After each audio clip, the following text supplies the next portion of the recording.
Hello everyone, मेरा नाम है आशुतोष और you are watching Pharma Junction. आज की इस वीडियो के अंदर हम बात करने वाले हैं जो हमारा जो हमारा सब्जेक्ट है वो होगा फार्मास्यूटिकल इनऑर्गेनिक केमिस्ट्री। और आप लोगों की काफ़ी रिक्वेस्ट आई, क्योंकि देखिए मैं एक चीज़ आपको क्रिस्टल क्लियर कर देना चाहता हूँ। डे वन से मैंने बताया है मैं कॉन्सेप्ट्स पढ़ाऊंगा। आप मुझे मैसेज करो कि सर मुझे डायबिटीज़ मेलाइटस समझ में नहीं आ रहा है, मैं उसे समझाऊंगा, दिल दिमाग जान सब लगा दूंगा, सब झोंक दूंगा, उसको मैं पढ़ाऊंगा। लेकिन आप इंपॉर्टेंट के लिए कहते हो तो बहुत चीप सा लगता है, लेकिन आपकी रिक्वेस्ट है, इस वजह से मुझे यहाँ आना पड़ रहा है और आप ये देख रहे हो, आपको देखना पड़ रहा है। ठीक है, तो अभी हम बात कर रहे होंगे मोस्ट इंपॉर्टेंट क्वेश्चन की। आपका जो यूनिवर्सिटी है वो है आरजीपीवी और आपके शायद एग्जाम है 23 मार्च को।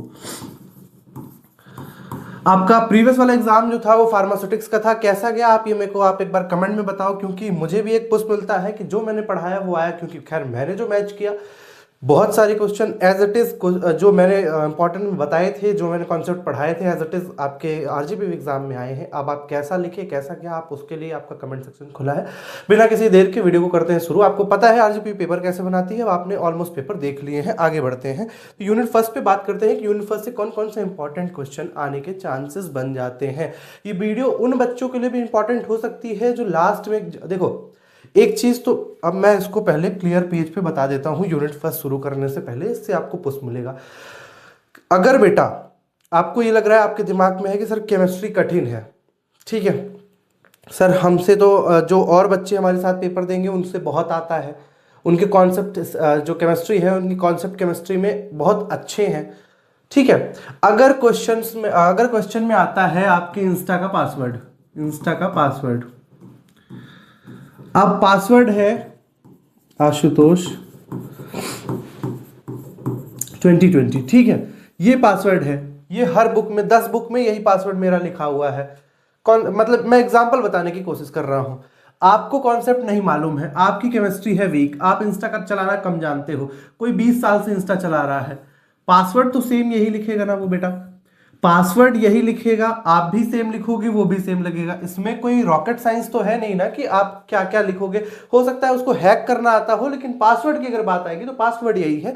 तो मैं ये कहना चाहता हूं कि कॉन्सेप्ट सेम है, बाकी एक कॉन्सेप्ट है जो प्रिंसिपल है वो सेम है, बाकी लिखना आपको है और आपके कॉम्पिटिटर को है। तो उसके लिए बिल्कुल पैनिक मत हो कि केमिस्ट्री आसान है, केमिस्ट्री इजी है या केमिस्ट्री हार्ड है। तो वो बहुत ही सुपर स्मूथ पेपर जाएगा। अब हम बढ़ते हैं जो हमारा है यूनिट फर्स्ट की ओर। तो यूनिट फर्स्ट में बेटा हम बात कर रहे होंगे कि जो जो क्वेश्चंस हमारे इंपॉर्टेंट हैं, हम यूनिट फर्स्ट इनऑर्गेनिक की बात कर रहे हैं जिसका पेपर 23 मार्च को है। तो सबसे पहला क्वेश्चन बनता है डिस्क्राइब इंप्योरिटीज। इंप्योरिटीज की कहानी आपने पढ़ी हुई होगी जब आप यूनिट फर्स्ट अपने कॉलेज में पढ़ रहे होगे या आपने जहां से बुक्स पे पढ़ा होगा, जो भी रेफरेंस आपने लिया होगा। तो इंप्योरिटीज जो होता है वो मेजर टॉपिक है। इंप्योरिटीज के कई टाइप के सोर्स होते हैं, कई टाइप की जो इसके टाइप्स होते हैं। तो हो सकता है इंप्योरिटीज आपके क्वेश्चन पेपर में 15 नंबर को देखने को मिले, और जब अगर 15 नंबर के क्वेश्चन देखने को मिलता है तो आपकी उसकी कहानी ए से शुरू करनी है और जेड पे खत्म करनी है। Is that clear? तभी आपको नंबर मिलेंगे। आगे बढ़ते हैं। सेकंड क्वेश्चन है बेटा लिमिट टेस्ट पे, बहुत ही मेजर क्वेश्चन बनता है। एक बार कोई इंप्योरिटीज छूट सकता है लेकिन लिमिट टेस्ट नहीं छूट सकता। शायद ये बच्चे, आपकी जो रिक्वेस्ट आई, रिक्वेस्ट में बच्चों ने बोला कि सर केमिस्ट्री बहुत, पर्सनली पिछली वाली वीडियो में, इंपॉर्टेंट वाली वीडियो में मैंने अपना नंबर दे दिया था, बहुत कॉल आए आपके। कॉल में केवल एक चीज कि सर केमिस्ट्री मुझे बहुत टफ लगती है, इस वजह से सर आप अब ऐसा बता दो कि जो क्वेश्चंस आने, मैं ये तो नहीं कह सकता बेटा कि यही क्वेश्चन आपको, मतलब आरजीपीवी मेरे ये वीडियो देख के तो पेपर बना नहीं रही होगी, लेकिन हाँ मैं ये जरूर कह सकता हूं कि मोस्ट ऑफ द ऐसी प्रोबेबिलिटी बनती है कि 80% क्वेश्चन आपके यहीं से रहे, क्योंकि बेटा कॉन्सेप्ट ही बाहर के नहीं है। अगर आप कॉन्सेप्ट पे बात करोगे तो कॉन्सेप्ट ही नहीं है, ठीक है। तो अब बात करते हैं लिमिट टेस्ट पे। लिमिट टेस्ट एक मेजर क्वेश्चन बनाता है, और लिमिट टेस्ट किसका किसका, लीड का और आर्सेनिक का बहुत ही मेजरली पूछा जा सकता है, और उसके बाद क्लोराइड का भी देख लेना। तो यूनिट फर्स्ट से आपको ये दो क्वेश्चन अगर आप पढ़ के जाते हो तो मेजर यूनिट आपकी कवर हो जाती है, और जो भी क्वेश्चन आते हैं आप उसको अटेम्प्ट कर लोगे। तो यहाँ पे प्रेफरेंस आप इसको देना कि लिमिट टेस्ट ऑफ आर्सेनिक, और लीड पे बात करेंगे, और क्लोराइड भी देख लेना। इंप्योरिटीज आपको देखनी है। यूनिट 1 की कहानी खत्म होती है, यूनिट 2 पे बढ़ते हैं। ब्रदर हम यूनिट 2 पे बढ़ते हैं तो हमें समझ में आता है कि यूनिट 2 पे पढ़ते हैं तो ये यूनिट थोड़ी सी बड़ी है और ये यूनिट को छोड़ के जाने की गलती अपन को नहीं करनी है। अगर हम करते हैं तो वो हम पछताएंगे उस पे। तो हमें ये यूनिट छोड़ के नहीं जानी है। तो पहला क्वेश्चन यहाँ से बनता है एक्स्ट्रा सेलुलर और इंट्रा सेलुलर इलेक्ट्रोलाइट पे। ये क्वेश्चन कई बार आरजीपीवी में पूछा हुआ है, इस वजह से मुझे यहाँ पे लिखना पड़ रहा है। और हो सकता है हर अल्टरनेट डेज पे, हर अल्टरनेट ईयर्स पे क्वेश्चंस आने के चांसेस बनते हैं। एक बार मैं आपसे भी रिक्वेस्ट करूंगा, ये वीडियो तो आप देख रहे हो, कॉन्सेप्ट अच्छे से पढ़ना, क्योंकि वीडियो आपको ऐसा हो जाए अगर सोचो कि आपको क्वेश्चंस पता है आंसर ही ना पता हो, तो क्वेश्चंस तो जो प्रिडिक्टेड हैं वो आप देख ही लो, लेकिन आंसर्स पे भी ध्यान देना, क्योंकि आंसर ही सबसे ज्यादा आपको नंबर दिलाता है। Is that clear? तो दूसरे क्वेश्चन पे अगर बात करते हैं, एक्सप्लेन रिप्लेसमेंट थेरेपी।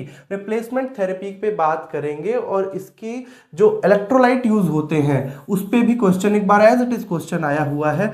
बच्चे, मैं अभी फार्मास्यूटिक्स का एग्जाम देखता हूँ, कई बच्चों से मैंने पेपर मांगा, देखा, तो ये समझ में आया कि 4 से 5 क्वेश्चन तो एज इट इज जैसा मैंने लिखा था वैसा ही आया है। अब ये जैसा मैंने लिखा है इसका ये मतलब नहीं कि अगर मैंने इज पहले लगाया है, आई एम पहले लगाया है, या कुछ वर्ड पहले लगाया है, यहाँ पे डिफाइन की जगह डिस्क्राइब उसमें लिख दिया, एक्सप्लेन लिख दिया, तो ऐसा नहीं है कि वो क्वेश्चन अलग है, क्वेश्चन सेम है। मतलब समझ रहे हो, आपके जो कॉन्सेप्ट है वो पूछ क्या रहा है, पूछ रिप्लेसमेंट थेरेपी भी हो सकता है, पूछे डिफाइन रिप्लेसमेंट थेरेपी, ऐसा भी करके क्वेश्चन आ सकते हैं। तो यहाँ से 2 क्वेश्चन ये हो गए। तीसरा क्वेश्चन है फिजियोलॉजिकल एसिड बेस बैलेंस। बहुत ही इंपॉर्टेंट क्वेश्चन बन के निकलता है ये क्वेश्चन, हमेशा हमेशा के लिए पूछा जाता है। हो सकता है एसिड बेस बैलेंस पे शॉर्ट नोट भी आ जाए। उसके बाद बात कर रहे होंगे ये जो 3 क्वेश्चंस हैं, ये मोस्ट प्रोबेबली आपके शॉर्ट नोट पे आ सकते हैं कि define dental products, short note on dental products. मैंने आपको बताया था जो आप आरजीपीवी क्या करती है, 8th क्वेश्चन जो होता है उसके 3 पार्ट बनाती है और उसमें 5 नंबर ईच कर देती है कि भैया 5 नंबर में एक क्वेश्चन है। तो हो सकता है आपको क्वेश्चन आए डेंटल प्रोडक्ट, हो सकता है बफर कैपेसिटी पूछ दे, बफर कैपेसिटी पूछ दे। तो आप इसके लिए मेंटली प्रिपेयर होकर जाना। यूनिट 2 आपको छोड़ के नहीं जानी है। Isotonic buffer, isotonic solution, buffer equation और बफर कैपेसिटी और डेंटल प्रोडक्ट को आपको पढ़ के जाना है। उसके बाद ओआरएस पे बात कर रहे होंगे। ओआरएस मुझे अभी भी याद है, जब मैं अपनी जब मैं अपने फर्स्ट सेम के एग्जाम दे रहा था तो ओआरएस आया था। और ओआरएस एक बच्चे ने इतनी चालाकी दिखाई थी बेटा कि ओआरएस का जो पाउच होता है वो लेके गया था और उससे जो उसके कंपोनेंट थे वो लिखने की कोशिश कर रहा था, ये बता के कि मुझे थोड़े से इलेक्ट्रोलाइट इम्बैलेंस है, इस वजह से मुझे ले जाना पड़ रहा है। तो आप लोग ऐसा नहीं करना, लेकिन ओआरएस के ऐसे खेल थे, इस वजह से मुझे ओआरएस अभी भी याद आता है। तो इसके advantages disadvantages, ORS major question बनता है। तो यूनिट 2 आपकी यहाँ हो जाती है वीवीआईपी यूनिट हो जाती है। एक बार यूनिट 2 को आप जरूर देख के जाना। अगर आपने कुछ नहीं पढ़ा तो आपको यूनिट 2 जरूर पढ़ना है। उसमें भी क्या पढ़ना है, एसिड बेस बैलेंस पढ़ना है, buffer isotonic solution, buffer equation और ओआरएस पढ़ के जाना है। रिप्लेसमेंट थेरेपी पे भी ध्यान दे सकते हो। यूनिट 3 की ओर आगे बढ़ते हैं। जब ब्रदर हम यूनिट 3 पे बढ़ते हैं तो हमें क्या समझ में आता है, यहाँ पे एंटासिड और एसिडिफायर की बात कर रहे होंगे और यहाँ पे इसके बीच में मेजर क्वेश्चन बनता है भैया, मेजर क्वेश्चन यहाँ से बनता है। और क्या पूछते हैं, इसके बीच में क्या क्या डिफरेंस है, एक बार आप इसको एज इट इज नोट करो।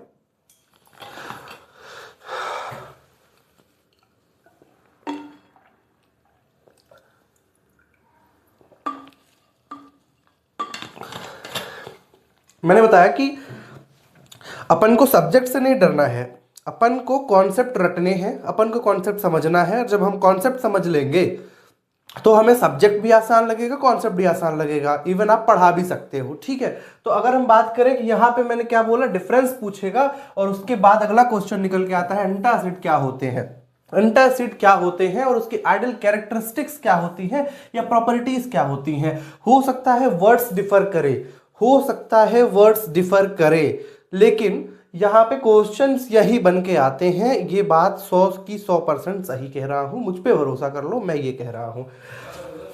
डिफाइन एंटी माइक्रोबियल एजेंट, ये भी क्वेश्चन बनता है कि एंटी माइक्रोबियल एजेंट क्या होते हैं। ये 3 क्वेश्चन यहाँ से मेजर हैं। अगर हम बात करें कि अभी तक 1 2 3 जो यूनिट हमने कराई उसमें से सबसे इंपॉर्टेंट कौन सी यूनिट है, तो सबसे इंपॉर्टेंट यूनिट है हमारी 2nd यूनिट, फिर है 3rd यूनिट, फिर है 3rd यूनिट, फिर है 1st यूनिट। अब यूनिट 4 की तरफ हम आगे बढ़ते हैं और यूनिट 4 में क्या पूछता है।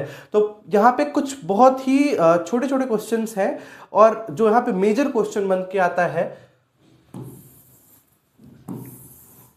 यहाँ पे जो मेजर क्वेश्चन इससे बन के आता है, हो सकता है आपसे पूछ दे short note on poison and antidote, क्योंकि पॉइजन और एंटीडोट की कहानी हमेशा ही हमेशा पूछता है। हो सकता है शॉर्ट नोट में ना पूछ के मेजर क्वेश्चन में कोई पार्ट लगा दे, या ए और बी के फॉर्मेट में जब पूछे तो बी वाला क्वेश्चन हो सकेगा, हो जाए कि write a short note on poison and antidote, तो ये हो सकते हैं। तो और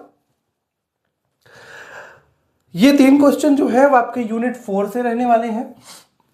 इमेटिक्स क्या होते हैं, ये आपने जब कॉन्सेप्ट पढ़ा है तो आपको समझ में आएगा। एक्सपोर्ट्रेंट्स क्या होते हैं, ये जो हमारे कफ होते हैं उनको निकालने में हेल्पफुल होते हैं। तो ये वाइब्रेटिंग एजेंट होते हैं और ये हमारे कफ को, अब हो सकता है इसके एडवांटेजेस पूछ दे कि किस लिए यूज हो जाता है, या इसके यूजेस पूछ दे, पूछ कुछ भी सकता है। मैं ये कह रहा हूं जब आप कोई चीज को पढ़ो तो उसकी ए से लेके कहानी यहां से शुरू होती है यहां तक पढ़ो। हो सकता है अब आप कुछ बच्चे कहेंगे सर 23 को एग्जाम है, आज कितनी तारीख है, आज 17 तारीख है, आज 17 तारीख है, तो सर 23 को एग्जाम है तो कैसे कर पाएंगे। तो भैया एक आपके पास ऑप्शन होता है, 2x पे देखो, 3x पे देखो। If you have capability, 3x पे शायद नहीं होता लेकिन 2x पे होता है। 2x more than sufficient speed होती है। और अब सबसे बड़ी बात कि गलती अपनी है, इसमें गलती अपनी है। हम इंपॉर्टेंट के लिए वेट कर रहे हैं, ये हमारी गलती है। हमने क्या करना था, हमें कॉन्सेप्ट पढ़ने थे, अब हमने कॉन्सेप्ट पढ़ा नहीं। लेकिन ठीक है, फिर भी मैं कह रहा हूं, मैं आपके साथ हूं। तो अभी मैं ये कह रहा हूं कि जो भी पढ़ना डिटेल में पढ़ना, क्योंकि जिस चीज पे आप आंसर कर रहे हो उस पर कॉन्फिडेंट रहना। यूनिट 5 पे आगे बढ़ते हैं और यूनिट 5 क्या कहती है इसको भी देख लेते हैं। यूनिट 5 क्या कहती है। यूनिट 5 बहुत छोटी सी यूनिट है और बहुत ही इंपॉर्टेंट यूनिट है। यहां से जो मेजर क्वेश्चन बनते हैं, explain alpha beta and gamma radiation. हो सकता है क्वेश्चन एज इट इज, मतलब इस पे कोई हो सकता है आरजीबी देख ही रही हो ये वीडियो, फार्मा जंक्शन की वीडियो देख रही हो और अल्फा बीटा गामा रेडिएशन पे पूछ दे क्वेश्चन, हो सकता है। रेडियो फार्मास्यूटिकल्स क्या होते हैं, इस पे भी क्वेश्चन बनते हैं और यूनिट 5 का ये मेजर क्वेश्चन यहां से बनता है। रेडियो आइसोटोप्स क्या होते हैं, यहां पे भी बात हो जाती है।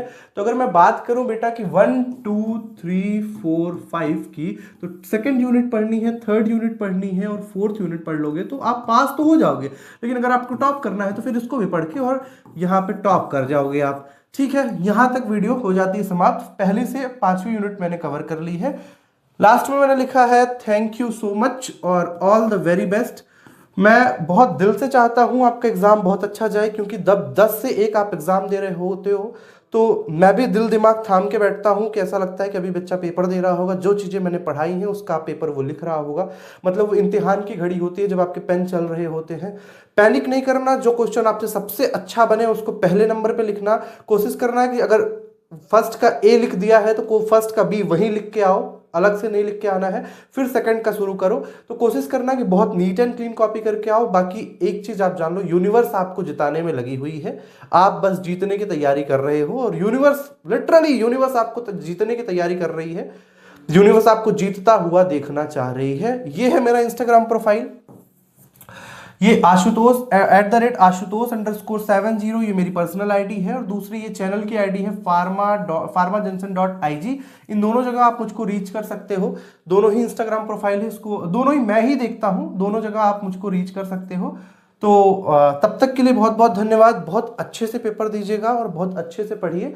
आपसे रिक्वेस्ट है कि आप कौन सी यूनिवर्सिटी से, कौन से कॉलेज से, कौन से सिटी से मेरा ये वीडियो देख रहे हैं, आप मुझे कमेंट में बताएंगे। तब तक के लिए बहुत बहुत धन्यवाद। देखते रहिए फार्मा जंक्शन, हंसते रहिए। All the very best.